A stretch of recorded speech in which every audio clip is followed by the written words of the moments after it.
As difficult as everything has been for the past 2 years, I've really appreciated and been inspired by the explosion of protest art, perhaps best exemplified by the thousands of street murals depicting George Floyd that spontaneously appeared in cities across the country. Works like this one, located in Portland, Oregon, respond to injustice, can open our eyes to the inequalities and inequities in our society, and, when allowed to remain intact, serve as a constant reminder that we must remain vigilant in the face of injustice. And it has very much reminded me of the work of one of my favorite artists, Arthur Szyk, a Polish Jewish illustrator and political caricaturist who used his exceptional artistic abilities to shed light on the suffering of Europe's Jews during the Second World War. With his work, he not only proved that art has the power to open our eyes to injustice, but it can show us how to be subversive. It can cultivate political understanding. It fosters a sense of solidarity and commonality. And, perhaps most importantly, it teaches us that lives other than our own have value. Arthur Szyk was born in 1894 in Lodz, Poland, a time when the region was notably under Russian rule. From a young age, he exhibited a remarkable artistic talent, and at 15, his parents sent him to the Julian Academy in Paris. Almost immediately, Szyk was enthralled with traditional art forms, particularly with the ornate qualities and technical expertise of medieval illuminated manuscripts. Szyk would later credit this form, as well as Slavic folk art, 19th century Polish history painting, early German woodcuts, and Renaissance-era portraits as the greatest influences on his work. In 1914, just a few months into the First World War, Szyk was conscripted into the Russian army. He fled service in 1915, returning to Poland where he met and married his wife, Julia. They had 2 children, a son born in 1917 and a daughter born in 1922.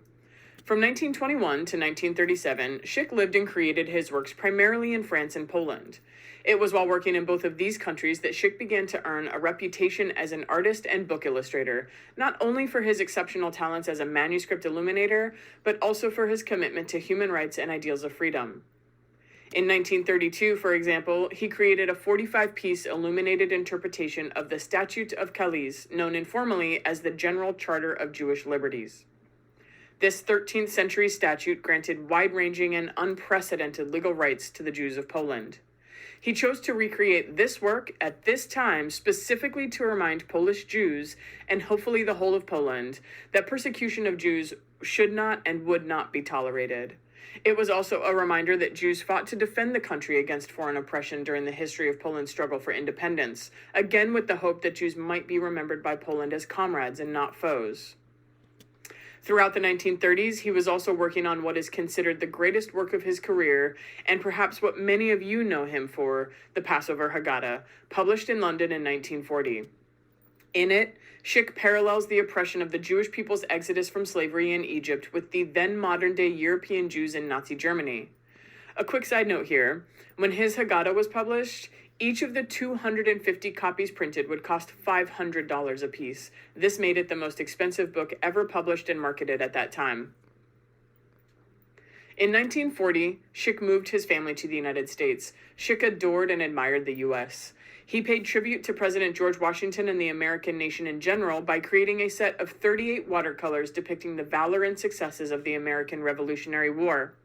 30 of these were hung in the White House by Franklin and Eleanor Roosevelt, and while he had every faith that the UK and her allies would prevail over Hitler, Stalin, and Hirohito, he was convinced that the United States was the world's best hope for defeating the Axis powers and Nazism. In addition, from his perspective, and I'd say I have to agree with him, Nazism in the US was viewed as a distant threat, easily removed from the consciousness of society, and this he could not abide.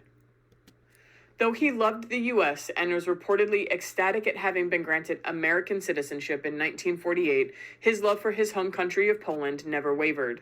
At the New York World's Fair in 1939, 23 of his paintings depicting the contribution of the Poles to the history of the United States were hung. Several of the paintings specifically highlighted the friendly political connections between the U.S. and Poland. Szyk depicted what to him were the many contributions of Poland to the American government, likely meant to remind viewers that Poland would always be a reliable ally to the U.S. While I love Szyk's early illuminated works, especially his Haggadah, what I admire him most for is his political artwork, specifically his caricatures and war cartoons in which, after the outbreak of World War II, he savagely attacked the policies and personalities of the leaders of the Axis powers. And boy was he savage. He did not hold back in illustrating explicitly the depravity of the Axis leaders. Through this work, Szyk exemplified the notion that art can be a catalyst for political and social change. He fought the National Socialist regime during the Second World War with all the venom his pen and brush could muster.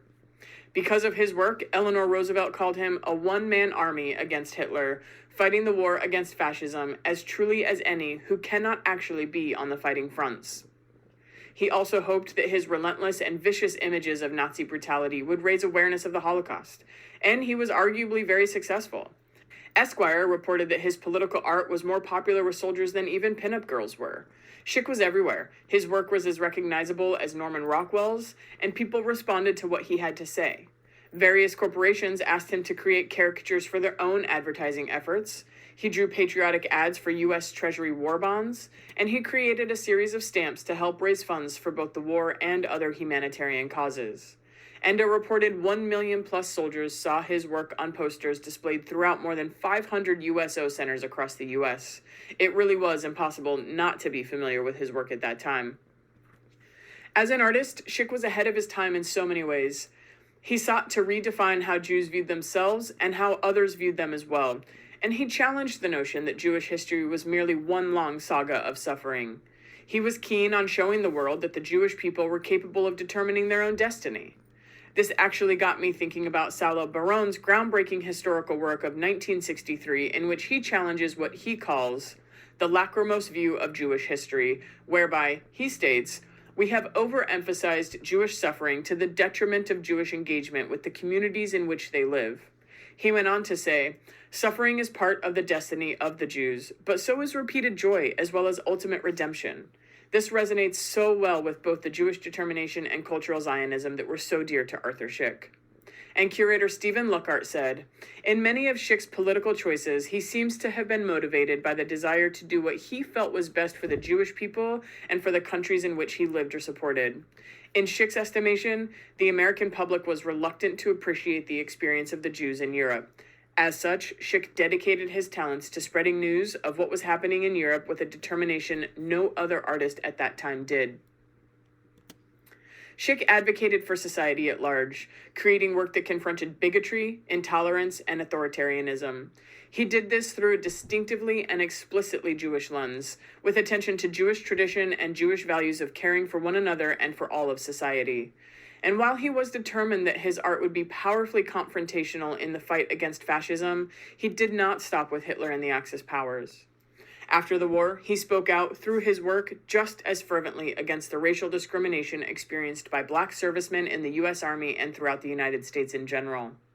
Something that I feel it is important to note here is that although Szyk condemned racism, he freely used racial stereotypes in his artwork to dehumanize the Axis enemies.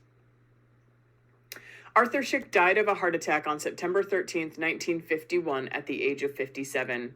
He was eulogized by Rabbi Ben Zion Boxer, who said, Arthur Szyk was a great artist, endowed by God with a rare sensitivity to beauty and with a rare skill in giving it graphic representation.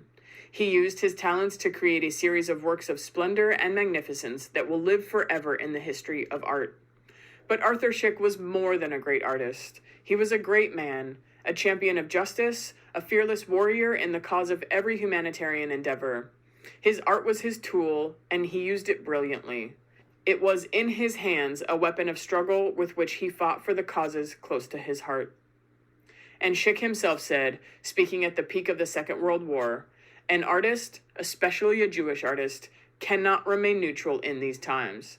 Our life is involved in a terrible tragedy, and I am resolved to serve my people with all of my art, with all of my talent, with all of my knowledge.